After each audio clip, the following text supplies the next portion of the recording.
एक anti radiation missile. ये वो मिसाइलें होती हैं जिनका निर्माण ही दुश्मन के कम्युनिकेशन सिस्टम को ध्वस्त करने के लिए किया जाता है। और भारत ने एक पहली स्वदेशी एंटी रेडिएशन मिसाइल जिसका नाम रुद्रम 1 है, उसका सफल परीक्षण कर लिया है। Defence research and development organisation की बनाई ये मिसाइल सुखोई 30 से छोड़ी गई। देश की पहली न्यू जनरेशन रेडिएशन मिसाइल का लॉन्च प्लेटफॉर्म फिलहाल सुखोई ही है, लेकिन इसे जगुआर, मिराज 2000 और तेजस के साथ लॉन्च करने लायक बनाने के लिए भी काम जारी है। ये मिसाइल इतनी खास है कि इसे अपना निशाना खोजने में महारत हासिल है। अब जब खूबियां इतनी ज्यादा हैं तो क्यों ना विस्तार से रुद्रम 1 के बारे में जाना जाए। तो सबसे पहले इसमें प्राइमरी गाइडेंस सिस्टम के तौर पर ऑनबोर्ड पैसिव होमिंग हेड दिया गया है जो ब्रॉडबैंड क्षमता से लैस है। इससे मिसाइलों को एमिटर्स में से अपना टारगेट चुनने की काबिलियत मिलती है। नई NGRAM-DJ बैंड के बीच ऑपरेट करती है और 100 किलोमीटर से दूर से पता लगा सकती है कि रेडियो फ्रिक्वेंसी कहां से आ रही है। ये टारगेट को ढूंढकर वार करने वाली मिसाइल है। इसमें एक रडार डोम भी है। इसकी मदद से जमीन पर मौजूद दुश्मन के रडार को आसानी से ध्वस्त किया जा सकता है। रुद्रम मिसाइल 100 से 250 किलोमीटर की रेंज में किसी भी टारगेट को उड़ाने में सक्षम है। सुखोई 30 MKI पर टेस्ट करने के लिए रुद्रम मिसाइल को बनाया गया है, लेकिन भविष्य में इसे मिराज 2000, जगुआर, HAL तेजस और HAL तेजस मार्क 2 के साथ भी यूज किया जा सकता है।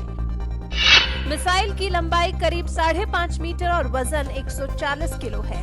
रुद्रम 1 सिर्फ दुश्मन के एयर डिफेंस सिस्टम पर ही नहीं बल्कि उन रडार स्टेशंस को भी उड़ाने में कारगर है जो डिटेक्शन से बचने के लिए खुद को शट डाउन कर लेते हैं। ये मिसाइलें ऐसी होती हैं जिन्हें दुश्मन के कम्युनिकेशन सिस्टम को ध्यान में रखकर तो बनाया जाता है ही, साथ ही दुश्मन के रडार, जैमर्स और यहाँ तक कि बातचीत के लिए इस्तेमाल होने वाले रेडियो के खिलाफ भी यूज किया जा सकता है। इन मिसाइलों का इस्तेमाल किसी भी संघर्ष के शुरुआती दौर में होता है। साथ ही मिसाइलें अचानक आने वाली जमीन से हवा में मार करने वाली मिसाइलों के खिलाफ भी छोड़ी जा सकती हैं। इन मिसाइल्स में सेंसर लगे होते हैं जो रेडिएशन का सोर्स ढूंढते हैं। उनके पास जाते ही मिसाइल फट जाती है। पिछले दिनों और मिसाइलों के हुए परीक्षण की बात करें तो अभी 3 अक्टूबर को शौर्य मिसाइल का टेस्ट हुआ था, जो कि पनडुब्बी से छोड़ी जाने वाली BA-05 मिसाइल का जमीनी रूप है।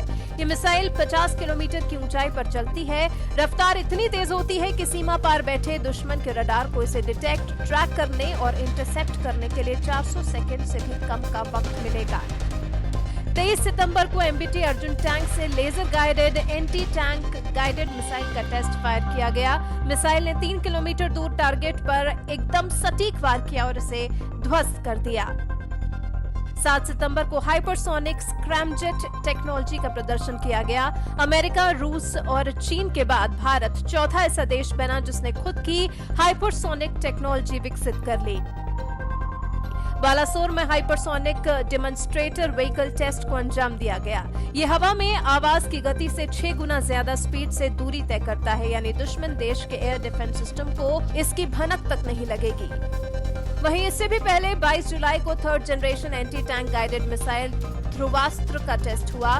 ये नाग हेलेना का हेलीकॉप्टर संस्करण है। इसके जरिए आसमान से सीधे दाग कर दुश्मन के बंकर, बख्तरबंद गाड़ियों और टैंकों को तबाह किया जा सकता है।